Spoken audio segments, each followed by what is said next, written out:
돈이 전부가 아닙니다. 우리는 약속을 지키는 파트너를 선택했습니다.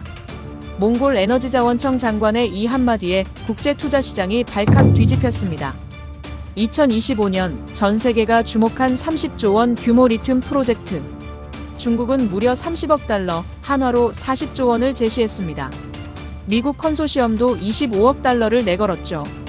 반면 한국은 고작 12억 달러, 절반도 안 되는 금액이었습니다. 한국?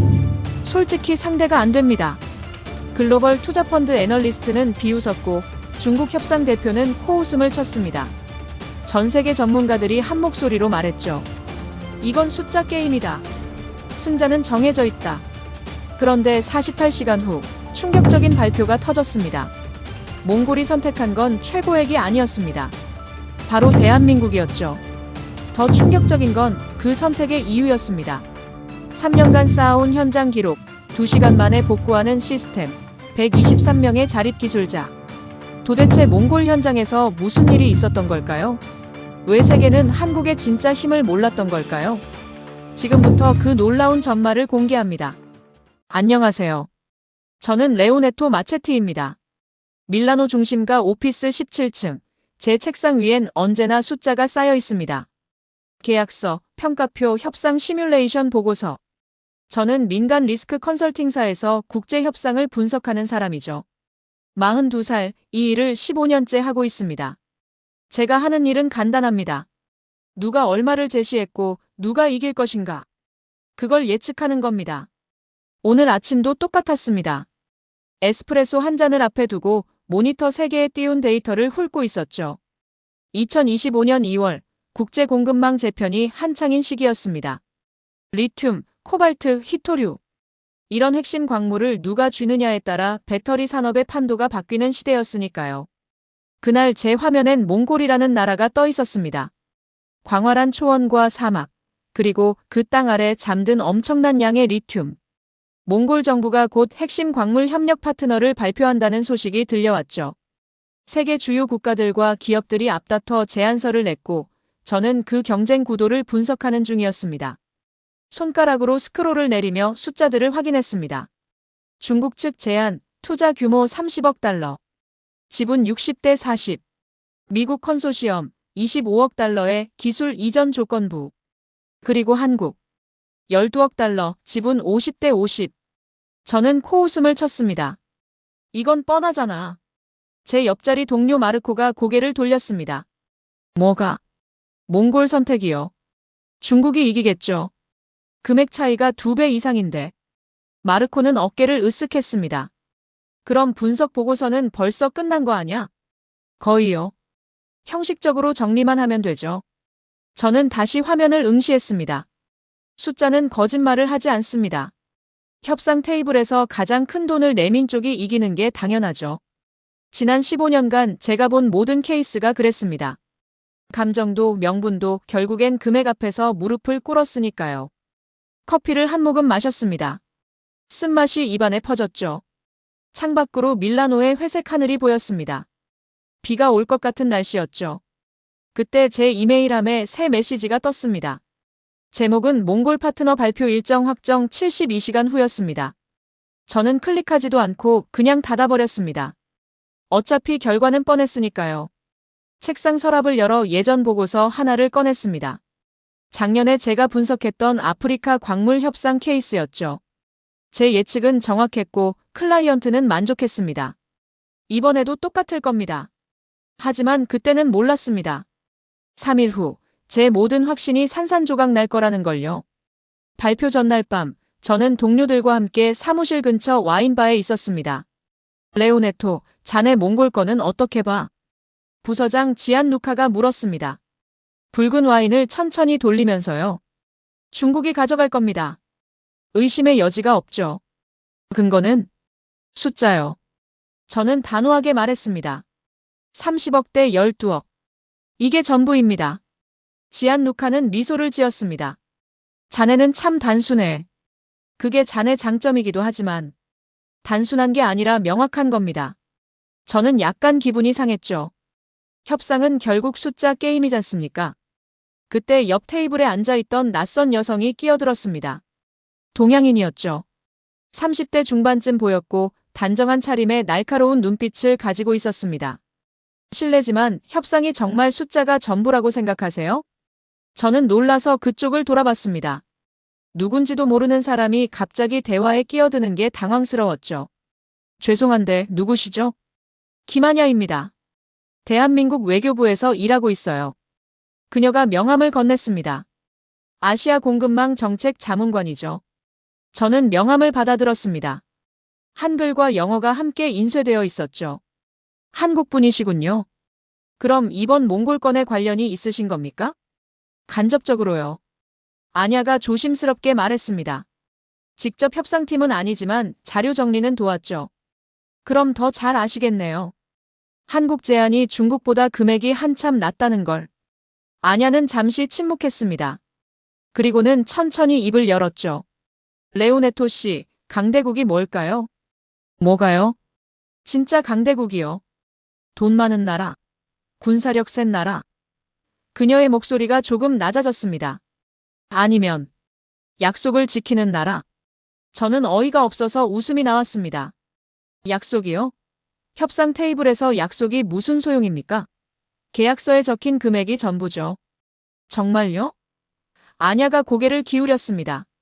그럼 왜 어떤 나라들은 돈을 더 많이 줘도 신뢰를 못 받을까요? 신뢰? 저는 코웃음을 쳤습니다. 그건 협상이 끝난 뒤에나 생각할 문제 아닙니까? 아냐는 더 이상 말하지 않았습니다. 다만 씁쓸한 미소만 지었을 뿐이죠. 그 표정이 왠지 제 안에 걸렸습니다. 마치 제가 뭔가 중요한 걸 놓치고 있다는 듯한 눈빛이었으니까요. 지안누카가 분위기를 바꾸려는 듯 말했습니다. 레오네토, 내일 발표 보고 최종 보고서 올려. 자네 예측이 맞는지 보자고. 물론입니다. 저는 와인을 비우고 자리에서 일어났습니다. 아냐는 여전히 저를 바라보고 있었죠. 그 시선이 불편했지만 저는 애써 무시했습니다. 호텔로 돌아가는 길, 그녀의 질문이 계속 맴돌았습니다. 약속을 지키는 나라. 저는 고개를 저었습니다. 감상적인 소리라고 생각했죠. 하지만 왜인지 그 말이 쉽게 지워지지 않았습니다. 다음 날 아침, 저는 사무실 책상 앞에 앉아 최종 분석 보고서를 정리하고 있었습니다. 제목은 몽골 핵심 광물 협상 결과 예측 및 시장 영향 분석이었죠. 22페이지짜리 문서였습니다. 결론은 명확했습니다. 중국 국영 광물 기업이 계약을 따낼 것이고 한국 컨소시엄은 차선 협력국 정도로 남게 될 거라는 내용이었죠. 저는 마지막 문단을 다시 읽었습니다. 투자 규모의 압도적 차이를 고려할 때 몽골의 합리적 선택은 자명하다. 경제적 실익이 협상 테이블의 최종 결정 요인이 되는 것은 국제관계의 기본 원칙이다. 만족스러웠습니다. 간결하고 명확하고 논리적이었으니까요. 저장 버튼을 누르려는 순간 휴대폰이 울렸습니다. 모르는 번호였습니다. 저는 잠시 망설이다가 받았죠. 레오네토 마체티입니다. 어젯밤 와인바에서 뵀던 김하냐예요. 저는 약간 놀랐습니다. 어떻게 제 번호를 알았는지 궁금했지만 외교관이라면 충분히 가능한 일이겠죠. 무슨 일이십니까? 오늘 오후 2시 몽골 발표 보실 건가요? 당연하죠. 제 보고서 최종 검증이 필요하니까요. 전화 너머로 짧은 침묵이 흘렀습니다. 그리고 아냐가 조심스럽게 말했죠. 레오네토 씨, 혹시 현장에 직접 가보신 적 있으세요? 몽골이요? 없습니다. 필요 없으니까요. 데이터면 충분하죠. 데이터. 그녀가 중얼거리듯 말했습니다. 만약 오늘 결과가 당신 예측과 다르다면 어쩔 건가요? 저는 웃음이 났습니다. 그럴 리 없습니다. 숫자는 명확하니까요. 그래도 만약이요. 만약이라는 가정은 제 일에서 의미가 없습니다. 저는 단호하게 말했죠. 확률과 데이터가 전부입니다. 알겠어요. 아냐의 목소리가 조금 낮아졌습니다. 그럼 오늘 발표 후에 연락드릴게요. 혹시 모르니까. 무슨 말씀이십니까? 당신이 틀렸을 때를 대비해서요. 전화가 끊겼습니다. 저는 어이가 없어서 한동안 휴대폰만 바라봤습니다. 틀렸을 때라니요? 말도 안 되는 소리였죠. 저는 다시 보고서로 시선을 돌렸습니다. 모니터 구석에 작은 시계가 떠 있었죠. 오전 11시 40분. 발표까지 2시간 20분 남았습니다. 옆자리 마르코가 커피를 들고 다가왔습니다. 긴장돼? 전혀요. 결과는 뻔하니까. 자신만만하네. 그럼 내기 한번 할까? 만약 내 예측이 틀리면 점심 한 달 내가 사는 거. 좋아요. 대신 제가 맞으면 당신이 한 달 사는 거죠. 우리는 웃으며 악수했습니다. 저는 이미 이긴 내기라고 생각했죠. 하지만 그때는 정말 몰랐습니다. 2시간 후, 제 세계가 완전히 뒤집힐 거라는 걸요. 오후 2시 정각, 저는 사무실 회의실에서 라이브 스트리밍 화면을 응시하고 있었습니다. 울란바토르 정부청사 브리핑룸이었죠. 몽골 국기가 걸린 단상 앞으로 고위 관계자들이 들어섰습니다. 에너지자원청 장관, 경제부 차관, 그리고 몇몇 실무진들이었죠. 제 옆엔 마르코와 지안루카, 그리고 부서원 서너 명이 앉아 있었습니다. 모두들 태블릿이나 노트북을 펼쳐놓고 메모할 준비를 하고 있었죠. 시작하네. 마르코가 속삭였습니다. 장관이 단상에 섰습니다. 침착한 표정으로 원고를 펼쳤죠. 오늘 우리는 몽골의 미래를 함께 만들어갈 파트너를 발표합니다. 저는 펜을 들었습니다. 이제 중국 기업 이름이 나올 겁니다. 예상대로죠. 여러 제안을 신중히 검토한 결과 장관이 잠시 멈췄습니다. 카메라가 그의 얼굴을 클로즈업했죠. 몽골 정부는 대한민국 컨소시엄을 핵심 리튬 배터리 협력 파트너로 선정했습니다. 순간 회의실이 고요해졌습니다. 저는 제 귀를 의심했습니다. 방금 뭐라고 했죠? 한국이라고요? 화면 속 브리핑룸이 술렁였습니다. 기자들이 웅성거리기 시작했고 카메라 셔터 소리가 터져나왔죠. 뭐야 이거? 마르코가 중얼거렸습니다. 저는 아무 말도 할 수 없었습니다. 그저 화면만 바라볼 뿐이었죠. 장관이 계속 말했습니다. 이번 결정은 단순히 투자 규모만으로 판단하지 않았습니다. 우리는 동등한 파트너십, 기술 자립, 그리고 지속 가능한 협력을 가장 중요하게 평가했습니다. 제 손에서 펜이 떨어졌습니다. 바닥에 굴러가는 소리가 유난히 크게 들렸죠. 한국 측은 지난 3년간 우리와 함께한 실증 프로젝트를 통해 신뢰를 쌓았습니다. 현장에서 검증된 운영 안정성과 복구 능력, 그리고 무엇보다 우리 국민을 동등한 파트너로 대하는 태도가 결정적이었습니다. 지안루카가 저를 쳐다봤습니다. 레오네토, 이게 무슨... 모르겠습니다. 저는 겨우 입을 열었습니다. 이건 말이 안 됩니다. 화면 속에선 질의응답이 시작됐습니다. 한 기자가 손을 들었죠. 중국 측 제안이 금액으로는 2배 이상 높았는데 왜 한국을 선택했습니까? 장관이 단호하게 답했습니다. 돈이 전부가 아닙니다. 우리는 10년, 20년 후를 생각해야 합니다. 그 미래를 함께 만들 수 있는 파트너를 선택한 겁니다. 제 휴대폰이 울리기 시작했습니다. 클라이언트들이었죠. 1통, 2통, 3통. 저는 받지 않았습니다. 받을 수가 없었으니까요. 마르코가 어깨를 툭 쳤습니다. 점심값 한 달. 기억하지? 저는 대답하지 못했습니다. 그냥 멍하니 화면만 바라봤죠. 브리핑이 끝나고 화면이 꺼졌습니다. 회의실에 어색한 침묵이 흘렀습니다. 그때 제 휴대폰에 문자가 왔습니다. 김한여였습니다. 놀라셨죠? 이제 현장에 가보실 생각 있으세요? 저는 휴대폰을 내려놓았습니다. 손이 떨리고 있었죠. 저는 그날 밤 호텔방에서 잠을 이룰 수 없었습니다. 침대에 누워 천장만 바라봤죠. 오후 발표 이후 모든 게 엉망이 됐습니다. 클라이언트 3곳에서 항해 전화가 왔고 지안루카는 제 보고서를 전면 재검토하라고 지시했습니다. 숫자가 전부라며? 그의 목소리가 차가웠죠. 그럼 왜 틀렸지? 저는 대답할 수 없었습니다. 정말로 이해가 안 됐으니까요. 휴대폰을 들어 아냐의 문자를 다시 읽었습니다. 현장에 가보실 생각 있으세요? 현장이요? 몽골까지 가서 뭘 본다는 겁니까? 이미 결과는 나왔는데요. 하지만 다른 한편으론 궁금했습니다. 대체 현장에 뭐가 있길래 30억 달러를 제친 겁니까? 저는 침대에서 일어나 노트북을 켰습니다. 한국-몽골 협력 자료를 검색하기 시작했죠. 공식 보도 자료들이 쏟아졌습니다. 3년간의 신뢰 현장 실증, 동등한 파트너십, 추상적인 말들 뿐이었습니다.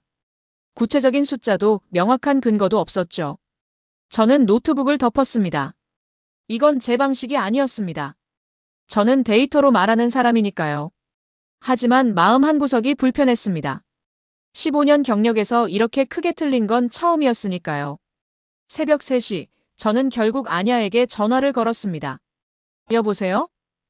그녀의 목소리는 또렷했습니다. 자고 있지 않았던 모양이죠. 저예요. 레오네토입니다. 알아요. 기다리고 있었어요. 현장이요. 저는 말을 잇기가 어려웠습니다. 정말 가봐야 합니까? 레오네토 씨, 당신은 지금 뭐가 더 두려워요? 틀렸다는 사실이요? 아니면 왜 틀렸는지 모른다는 거요? 저는 입을 다물었습니다. 그녀의 질문이 전곡을 찔렀으니까요. 만약 간다면 제가 천천히 말했습니다. 뭘 볼 수 있죠? 진짜 이유를요. 아냐가 답했습니다. 숫자 뒤에 숨은 진짜 이유. 언제 갈 수 있습니까? 내일 당장이요. 제가 동행하죠. 저는 창밖을 내다봤습니다. 밀라노의 야경이 반짝이고 있었죠. 익숙한 풍경이었습니다. 편안한 세계였죠. 가면. 저는 중얼거렸습니다. 제 생각이 바뀔까요? 모르겠어요. 아냐가 솔직하게 말했습니다. 하지만 적어도 왜 틀렸는진 알게 될 거예요. 저는 한참을 망설였습니다. 가야 할까요? 아니면 그냥 데이터를 더 모으고 사무실에서 재분석을 해야 할까요? 그때 지안루카의 차가운 목소리가 떠올랐습니다. 왜 틀렸지? 저는 결심했습니다. 좋습니다. 가죠. 이틀 후, 저는 울란바토르 공항에 도착했습니다. 비행기에서 내리자마자 차가운 바람이 얼굴을 때렸죠. 2월 말 몽골의 공기는 밀라노보다 훨씬 매서웠습니다. 저는 코트깃을 세우며 입국장으로 걸었습니다. 레오네토 씨. 멀리서 손을 흔드는 아냐가 보였습니다. 그녀 옆엔 젊은 여성 한 명이 서 있었죠. 20대 중반쯤 되어 보이는 안경을 낀 동양인이었습니다. 잘 오셨어요. 아냐가 악수를 청했습니다. 소개할게요. 사이나 바트수. 몽골 국립대 환경데이터 연구원이에요. 반갑습니다. 사이나가 조심스럽게 말했습니다. 한국어와 영어가 섞인 억양이었죠. 그녀가 우리 안내를 맡을 겁니다. 아냐가 설명했습니다. 실증 현장 운영 로그를 가장 잘 아는 사람이죠. 저는 고개를 끄덕였습니다. 사실 아직도 이게 맞는 선택인지 확신이 서지 않았습니다. 공항을 나서자 낡은 밴 한 대가 기다리고 있었습니다. 운전석에 앉은 여성이 창문을 내렸죠. 나랑이에요. 아냐가 소개했습니다. 현지 NGO 코디네이터. 우리 이동을 도와줄 겁니다. 어디로 갑니까? 제가 물었습니다. 남쪽으로 4시간 거리요. 사이나가 태블릿을 꺼내며 말했습니다. 고비 사막 끝자락에 실증지가 있어요. 실증지요? 네. 한국 컨소시엄이 3년 전부터 운영한 소규모 배터리 시스템 테스트 현장이에요. 저는 차에 올라타며 생각했습니다. 3년이요? 공식 자료엔 그런 언급이 없었는데요. 차가 출발했습니다. 도시를 벗어나자 풍경이 급격히 바뀌었죠. 건물들이 사라지고 광활한 평원이 펼쳐졌습니다. 레오네토 씨, 아냐가 뒷좌석에서 말했습니다. 아직도 숫자만 믿으세요? 습관이니까요. 저는 솔직하게 답했습니다. 15년간 그렇게 살아왔죠. 그럼 여기선 뭘 볼 건가요? 증거요. 저는 단호하게 말했습니다. 왜 몽골이 비합리적인 선택을 했는지 설명할 수 있는 증거. 사이나가 뒤돌아봤습니다. 그녀의 눈빛이 날카로웠죠. 비합리적이라고 생각하세요? 금액으로 보면 그렇죠. 그럼. 사이나가 조용히 말했습니다. 우리가 금액보다 중요하게 본 게 뭔지 보여드릴게요. 차는 계속 달렸습니다. 창밖으론 끝없는 초원과 멀리 보이는 산맥이 스쳐 지나갔죠. 저는 노트북을 열었습니다. 분석 자료를 다시 정리하려고요. 하지만 왠지 집중이 되지 않았습니다. 이틀 정도면 될 겁니다. 아냐가 말했습니다. 현장 보고 사람들 만나고 데이터 확인하면요. 그럼 제 보고서를 다시 쓸 수 있겠군요. 어쩌면요. 아냐가 미소 지었습니다. 아니면 아예 새로 쓰게 될지도 모르죠. 저는 대답하지 않았습니다. 창밖만 바라봤죠. 밀라노는 이제 정말 멀었습니다. 4시간을 달려 도착한 곳은 작은 마을이었습니다. 게르 몇 채와 시멘트 건물 서너 동이 전부였죠. 하지만 멀리 언덕 위로 태양광 패널과 풍력 터빈이 보였습니다. 여기가 실증 거점이에요. 사이나가 차에서 내리며 말했습니다. 저는 주변을 둘러봤습니다. 생각보다 규모가 작았죠. 이런 곳에서 대체 뭘 증명했다는 겁니까? 먼저 휴게소에서 차나 한잔하죠. 아냐가 제안했습니다. 낡은 목조 건물 안으로 들어갔습니다. 따뜻한 공기가 반겼죠. 구석 테이블엔 백발의 노인이 앉아 신문을 읽고 있었습니다. 바트에르덴 선생님. 사이나가 인사했습니다. 노인이 고개를 들었습니다. 60대 후반쯤 되어 보였죠. 주름진 얼굴엔 온화한 미소가 떠올랐습니다. 오, 사이나. 또 왔구나. 네. 오늘은 이탈리아에서 오신 분을 모셨어요. 바트에르덴이 저를 보며 손짓했습니다. 앉으세요. 차 대접하죠. 우리는 테이블에 둘러앉았습니다. 노인이 직접 따뜻한 차를 따라줬죠. 이탈리아에서 왔다니 무슨 일로요? 협상 분석가입니다. 제가 답했습니다. 몽골의 선택을 이해하려고 왔죠. 바트에르덴이 고개를 끄덕였습니다. 선택이요. 우린 오래 고민했죠. 금액 차이가 컸는데 말입니다. 돈이요? 노인이 잠시 생각하더니 말했습니다. 젊은이, 우리가 정말 원한 게 뭔지 아세요? 저는 대답하지 못했습니다. 멈추지 않는 거예요. 그가 천천히 말했습니다. 한겨울에도 모래폭풍이 와도 우리 삶이 멈추지 않는 거. 무슨 뜻입니까?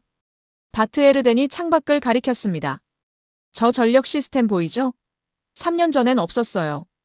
우린 발전기에 의존했죠. 기름값이 오르면 불을 꺼야 했고요.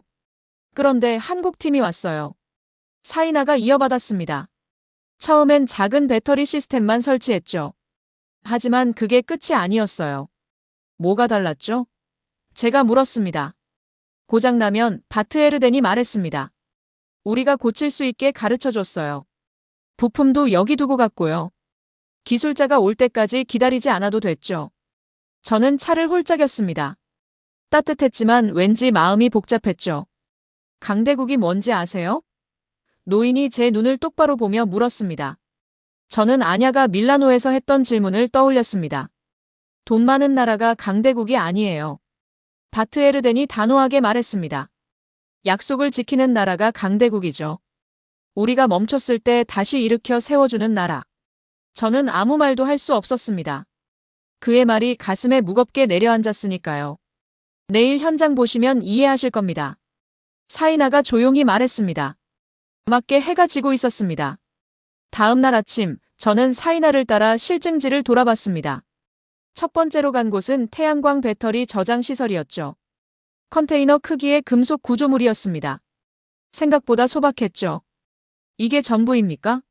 제가 물었습니다. 용량으론 작아 보이죠. 사이나가 태블릿을 꺼냈습니다. 하지만 여기 로그를 보세요. 화면엔 3년치 운영 기록이 빼곡했습니다. 날짜별, 시간별 전력 공급 데이터였죠. 중단 횟수가. 저는 눈을 의심했습니다. 이렇게 적습니까? 3년간 12번이에요. 사이나가 답했습니다. 평균 복구 시간은 2시간 반. 어떻게 가능하죠? 그녀가 시설 뒤편을 가리켰습니다. 저기 보이는 창고 때문이에요. 우리는 작은 창고로 걸어갔습니다. 문을 열자 부품들이 정리되어 있었죠. 배터리 모듈, 인버터, 케이블, 공구들. 현지에서 교체할 수 있는 부품은 전부 여기 있어요. 사이나가 설명했습니다. 그리고 마을 주민 5명이 기본 수리 교육을 받았죠. 저는 부품 목록을 확인했습니다. 각 항목마다 한글과 몽골어가 병기되어 있었죠. 대단하군요. 저는 인정할 수밖에 없었습니다. 두 번째로 간 곳은 마을 공동 작업장이었습니다. 30대 중반쯤 되어 보이는 남자가 무언가를 수리하고 있었죠. 세체르 씨예요. 사이나가 소개했습니다. 유목민 공동체 대표이자 시스템 관리 책임자죠. 세체르가 손을 닦으며 다가왔습니다. 어서 오세요. 뭘 고치고 계셨습니까? 제가 물었습니다. 풍력 터빈 컨트롤러요. 그가 부품을 들어 보였습니다. 어젯밤 모래폭풍 때문에 센서가 나갔죠. 혼자서 고칠 수 있습니까? 물론이죠. 세체르가 미소 지었습니다. 한국팀이 6개월 동안 가르쳐줬으니까요. 처음엔 이름도 몰랐던 부품들인데 그는 작업대 위 매뉴얼을 펼쳤습니다. 사진과 그림으로 가득한 교육 자료였죠. 이거 보세요. 세체르가 한 페이지를 가리켰습니다. 한국말, 영어, 몽골어. 세 언어로 되어 있어요. 누가 봐도 이해할 수 있게요. 저는 매뉴얼을 넘겨봤습니다. 정말 세심했죠. 단순한 기술 문서가 아니라 교육을 위한 교재였습니다. 왜 이렇게까지 했을까요? 제가 중얼거렸습니다. 우리가 스스로 할 수 있게요. 세체르가 단호하게 말했습니다. 의존하지 않고요. 점심시간, 우리는 마을 식당에 모였습니다. 양고기 수프와 빵이 나왔죠. 아냐가 물었습니다. 어때요? 모이기 시작하나요? 뭐가요? 숫자 뒤에 숨은 것들이요. 저는 수프를 떠먹으며 생각했습니다. 분명 인상적이긴 했죠. 하지만 이게 30억 달러 차이를 정당화할 수 있을까요? 아직 확신은 안 섭니다. 제가 솔직하게 말했습니다. 오후엔 더 중요한 걸 보여드릴게요. 사이나가 말했습니다. 저는 고개를 끄덕였습니다. 하지만 마음 한구석이 계속 불편했죠. 오후 사이나는 저를 언덕 위 관측소로 데려갔습니다. 작은 프리패브 건물이었죠. 안에는 모니터 서너 대와 서버가 돌아가고 있었습니다. 여기가 통합 관제실이에요. 사이나가 의자를 권했습니다. 지역 내 모든 에너지 시스템이 연결되어 있죠. 저는 화면들을 둘러봤습니다. 실시간 전력 생산량, 저장량, 소비량이 그래프로 표시되어 있었죠. 인상적이군요. 저는 인정했습니다. 하지만 이 정도 시스템은 다른 곳도 구축할 수 있지 않습니까? 사이나가 키보드를 두드렸습니다. 이걸 보세요. 새 창이 떴습니다. 제목은 위기 대응 로그였죠. 작년 12월 3일 사이나가 첫 번째 항목을 클릭했습니다. 영하 40도까지 내려간 한파였어요. 화면엔 상세한 기록이 펼쳐졌습니다. 오후 5시 15분, 배터리 효율 급락. 오후 5시 35분, 비상 프로토콜 가동. 오후 6시 10분, 현지 팀 도착. 오후 7시 시스템 정상화. 1시간 45분이요. 제가 중얼거렸습니다. 네. 외부 기술자 없이요. 사이나가 강조했습니다. 세체르 씨와 마을 주민들이 직접 해결했어요. 그녀가 다음 항목을 열었습니다. 올해 1월 17일. 모래 폭풍으로 태양광 패널 30% 손상. 저는 숨을 죽이고 로그를 읽었습니다. 새벽 4시 피해 확인. 오전 9시 교체 작업 시작. 오후 2시 복구 완료. 5시간입니까? 맞아요. 사이나의 목소리가 떨렸습니다. 만약 서울에서 기술자가 와야 했다면 최소 사흘은 걸렸을 거예요. 저는 화면을 응시했습니다. 숫자들이 새로운 의미로 다가왔죠. 이게, 저는 천천히 말했습니다. 이게 몽골이 원한 거였군요. 중단 없는 삶이요. 사이나가 고개를 끄덕였습니다. 한겨울에도 폭풍이 와도 우리가 멈추지 않는 것. 그녀가 마지막 파일을 열었습니다. 그리고 이게 가장 중요한 거예요. 화면엔 교육 이수 명단이 떠올랐습니다. 이름, 나이, 교육과정, 자격증 취득 여부. 3년간 123명이 교육받았어요. 사이나가 말했습니다. 이 중 47명이 독립기술자 자격을 땄죠. 이제 이 사람들은 다른 지역에서도 일할 수 있어요. 저는 명단을 스크롤 내렸습니다. 각 이름 옆엔 작은 사진이 붙어 있었죠. 젊은이들, 중년들, 심지어 노인들도 있었습니다. 자립이군요. 제가 중얼거렸습니다. 맞아요. 사이나가 조용히 말했습니다. 우린 돈이 아니라 능력을 원했어요. 스스로 일어설 수 있는 힘. 저는 의자에 기대 앉았습니다. 갑자기 모든 게 달리 보이기 시작했죠.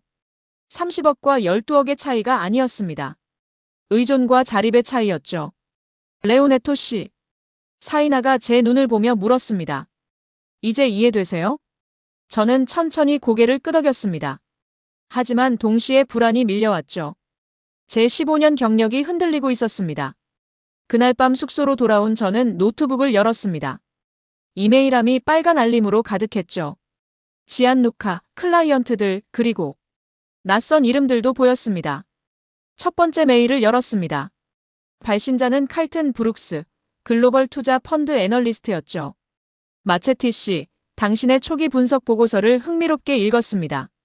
몽골의 선택이 비합리적이라는 논리에 전적으로 동의합니다. 우리 펀드에서 이번 건에 대한 시장 분석 리포트를 준비 중인데 당신의 의견을 인용해도 되겠습니까? 저는 미간을 찌푸렸습니다. 뭔가 석연치 않았죠.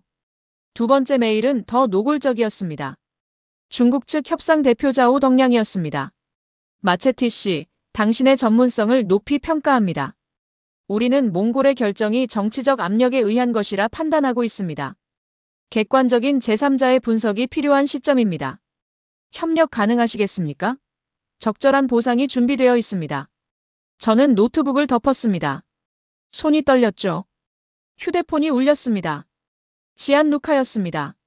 레오네토, 지금 뭐 하는 거야? 현장 조사 중입니다. 조사? 그의 목소리가 날카로웠습니다. 자네 지금 입장이 뭔지 알아? 클라이언트 세 곳이 계약 해지를 검토 중이야. 자네가 틀린 예측 때문에 손실을 봤다고. 하지만 부장님, 현장엔 제가 놓친 변수들이. 변수. 지안루카가 비웃었습니다. 자네는 숫자로 말하는 사람 아니었나? 감상적인 현장 스토리 같은 건 우리 일이 아니야. 그게 아니라 내일까지 최종 보고서 내. 그리고 초기 분석을 재확인해. 우리가 틀린 게 아니라 몽골이 비합리적 선택을 한 거라고 결론 내려. 전화가 끊겼습니다. 저는 한참을 멍하니 앉아 있었죠. 노크 소리가 들렸습니다. 아냐였습니다. 못 주무세요? 압박이 들어오고 있습니다. 저는 솔직하게 말했습니다. 경쟁 진영에서, 제 회사에서. 예상했어요. 아냐가 의자에 앉았습니다. 이미 중국 측은 여론전을 시작했죠. 한국 선택이 정치적이라고 몰아가고 있어요. 사실입니까? 아니요. 아냐가 단호하게 말했습니다.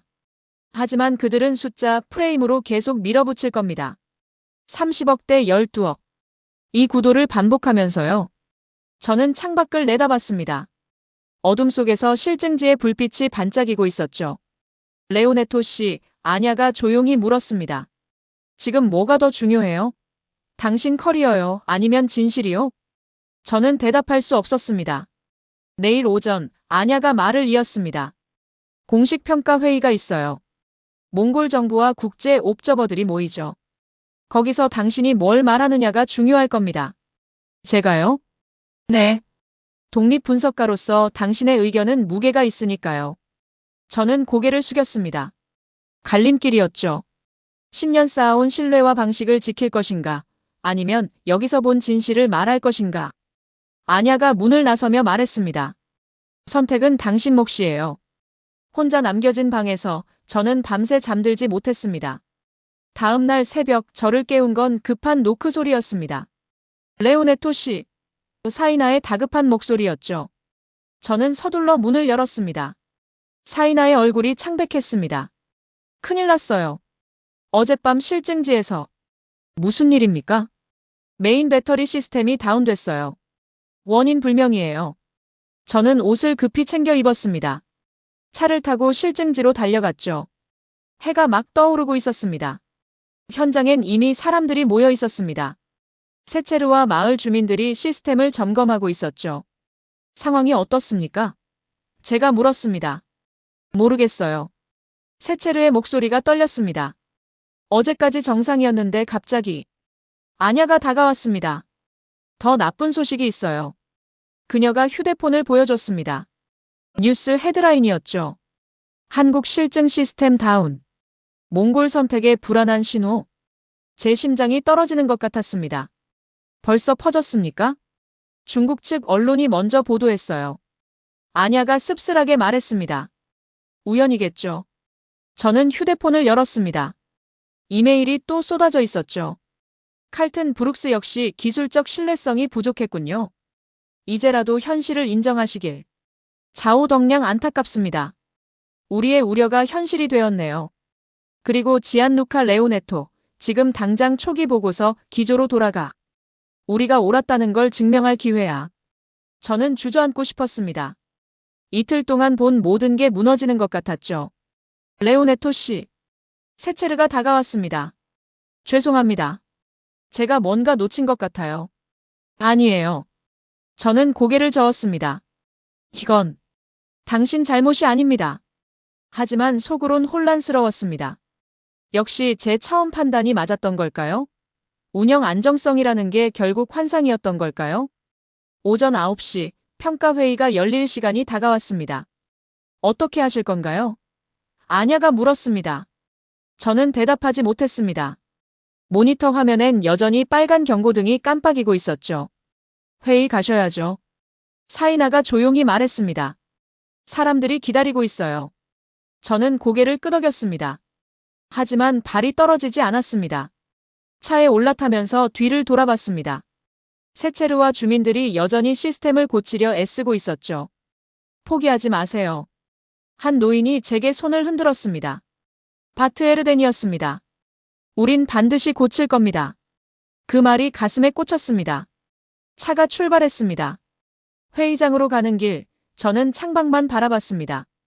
15년 경력이 걸린 순간이었습니다. 하지만 동시에 더 큰 무언가도 걸려 있었죠.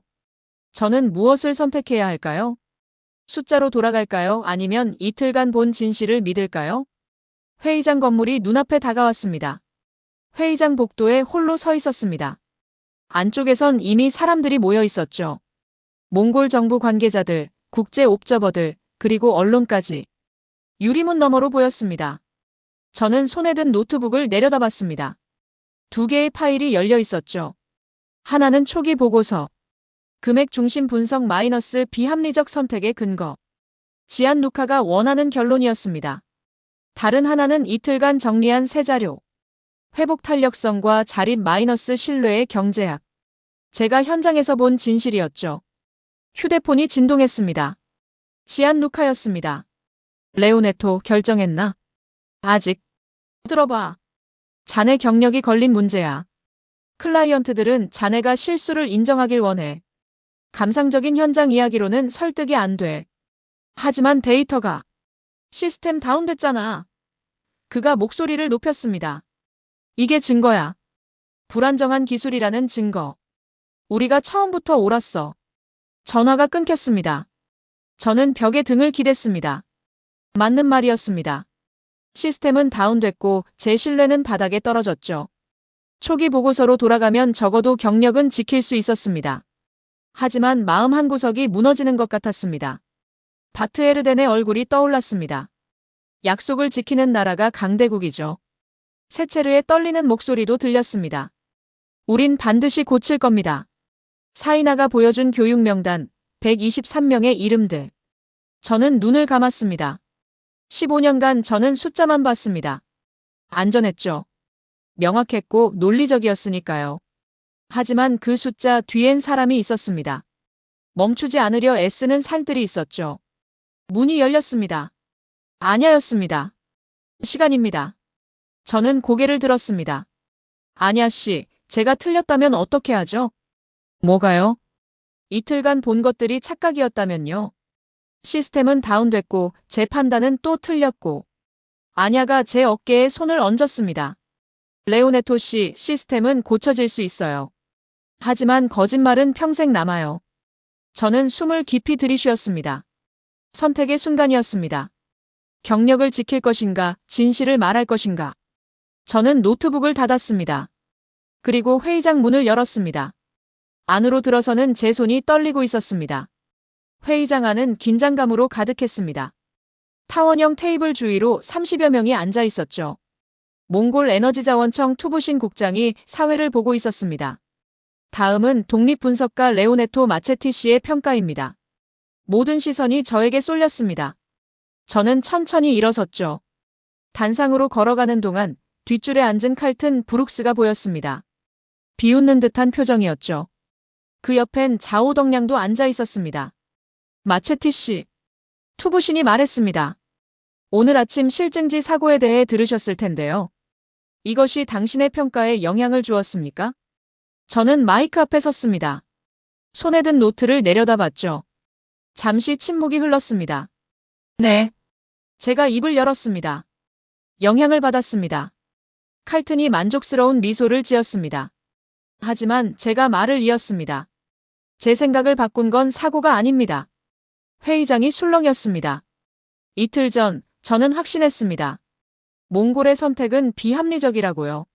30억 달러를 제치고 12억을 택한 건 설명할 수 없는 결정이라고 생각했죠. 좌우덕량이 고개를 끄덕였습니다. 하지만 현장에서 저는 제가 놓친 걸 봤습니다. 제 목소리가 조금 떨렸습니다. 숫자 뒤에 있는 것들을요. 저는 노트북을 열었습니다. 새 파일을 스크린에 띄웠죠. 3년간 운영 로그입니다. 중단 횟수 12번, 평균 복구 시간 2시간 반.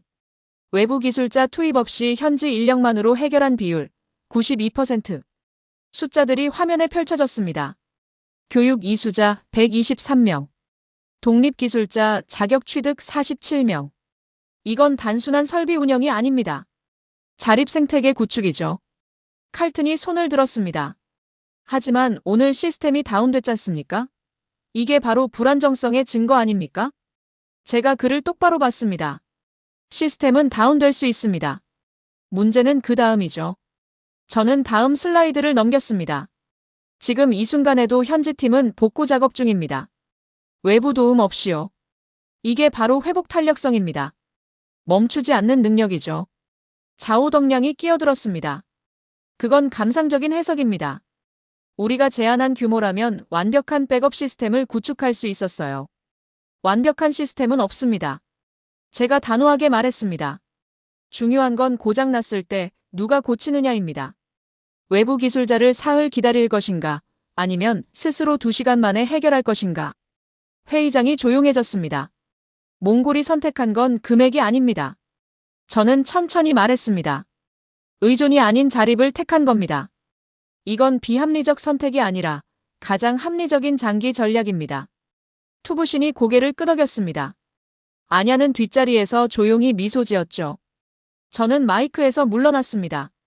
떨림은 멈췄고 확신만 남았습니다. 제 발표가 끝나자 칼튼이 벌떡 일어섰습니다. 이건 객관적 분석이 아닙니다. 그가 목소리를 높였죠. 감정에 호소하는 스토리텔링일 뿐이에요. 좌우덕량도 거들었습니다. 시장은 숫자로 움직입니다. 투자 규모, 수익률, 이게 현실이죠. 투부신이 손을 들어 정리했습니다.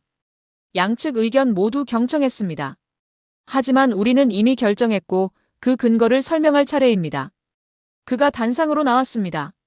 몽골은 오랫동안 선택받는 입장이었습니다. 누가 더 많은 돈을 주느냐, 그게 전부였죠. 하지만 우린 질문했습니다. 그 돈으로 우리 삶이 정말 나아질까? 회의장이 집중했습니다. 3가지 기준을 세웠습니다. 투부신이 손가락을 펼쳤죠. 첫째, 동등한 파트너십. 우리를 자원 공급처가 아닌 협력자로 대하는가. 둘째, 운영 자립성. 우리가 스스로 관리하고 복구할 수 있는가. 셋째, 회복 탄력성. 위기가 와도 멈추지 않을 수 있는가. 그가 화면을 가리켰습니다. 평가표가 떠올랐죠. 금액만 보면 중국이 압도적이었습니다. 하지만 3가지 기준에선 한국이 월등했습니다. 칼튼이 항변했습니다. 그건 정량화할 수 없는 기준 아닙니까? 할 수 있습니다. 투부신이 단호하게 말했습니다. 마체티 씨가 보여준 것처럼요. 복구 시간, 교육 인원, 자립 비율. 모두 숫자로 증명됩니다. 바로 그때 회의장 뒤쪽 문이 열렸습니다. 세체르가 들어왔습니다. 작업복 차림이었고 얼굴엔 기름때가 묻어 있었죠. 죄송합니다. 그가 숨을 헐떡였습니다. 보고 드릴 게 있어서요. 투부신이 고개를 끄덕였습니다. 어서 말하세요. 실증지 시스템, 세체르가 말했습니다. 복구 완료했습니다. 2시간 40분 걸렸습니다. 회의장이 술렁였습니다. 세체르가 태블릿을 들어 보였습니다. 원인은 케이블 접촉 불량이었어요. 모래 폭풍 때문에 커넥터가 느슨해진 거죠. 교체하고 재연결했습니다. 저는 숨을 참았습니다. 혼자 하셨습니까? 투부신이 물었습니다. 아니요. 세체르가 미소 지었습니다. 마을 주민 4명이 함께 했어요. 우리가 배운 대로요. 칼튼의 얼굴이 굳었습니다. 좌우덕량은 말없이 자리에서 일어나 나갔죠. 투부신이 회의장을 둘러봤습니다. 이게 우리의 답입니다. 돈이 아니라 사람. 규모가 아니라 신뢰. 이것이 몽골이 선택한 미래입니다. 박수가 터져나왔습니다. 저는 자리에 앉아 눈을 감았습니다. 가슴이 뛰고 있었죠. 15년 만에 처음으로 숫자보다 중요한 걸 봤습니다. 사흘 후 저는 다시 밀라노 오피스에 앉아 있었습니다. 똑같은 책상, 똑같은 모니터 세대, 똑같은 에스프레소 한 잔. 하지만 뭔가 달라진 기분이었죠. 지안루카가 제 책상 앞에 섰습니다. 최종 보고서 읽었네. 그가 말했습니다. 클라이언트 반응은 좋지 않아. 알고 있습니다. 자네 방식을 바꿨더군. 그가 팔짱을 꼈습니다. 15년간 숫자로 말하던 사람이 갑자기 신뢰니 회복 탄력성이니 하는 얘기를 하니까. 저는 고개를 들어 그를 봤습니다. 틀렸습니까? 지안루카가 잠시 침묵했습니다. 그리고는 의외의 말을 했죠. 아니, 오히려 더 설득력 있더군. 그가 작은 미소를 지었습니다. 몽골 정부에서 우리 회사에 장기 자문 요청이 왔어. 자네를 지명했더군. 저는 놀라서 되물었습니다. 저를요? 그래. 숫자 너머를 볼 줄 아는 분석가라고 하더군. 그가 제 어깨를 두드렸습니다. 레오네토, 자네가 찾은 거야. 우리가 놓쳤던 변수를. 그가 돌아서 가려다 멈췄습니다. 아, 그리고 한국 쪽에서도 연락 왔어. 다른 프로젝트 평가 제안인데 관심 있나? 저는 천천히 고개를 끄덕였습니다. 생각해보겠습니다. 혼자 남은 사무실에서 저는 창밖을 내다봤습니다. 밀라노의 하늘은 여전히 회색이었지만 이젠 답답하게 느껴지지 않았죠. 휴대폰에 메시지가 왔습니다. 사인하였습니다. 레오네토 씨, 실증지 확장 공사 시작했어요. 이번엔 마을 주민 20명이 직접 참여합니다. 사진 보내드릴게요. 곧이어 사진이 도착했습니다. 세체르와 주민들이 태양광 패널을 설치하고 있는 모습이었죠. 모두 웃고 있었습니다. 저는 미소를 지었습니다. 그리고 노트북을 열어 새 보고서를 시작했습니다. 제목은 협상 분석의 새로운 패러다임 마이너스 회복 탄력성 지표의 정량화였죠. 첫 문장을 적었습니다. 협상 테이블에서 가장 큰 금액이 항상 승리하는 건 아니다. 때로는 가장 오래 지속될 수 있는 선택이 이긴다. 타자를 치는 제 손이 확신에 차 있었습니다. 마르코가 다가와 커피를 건넸습니다. 점심값 한 달 기억하지? 물론이죠. 저는 웃으며 받았습니다. 제가 지는 내기였으니까요. 근데 말이야, 마르코가 궁금한 듯 물었습니다. 정말 바뀐 거야? 숫자만 믿던 내가. 저는 잠시 생각했습니다. 바뀐 게 아니에요.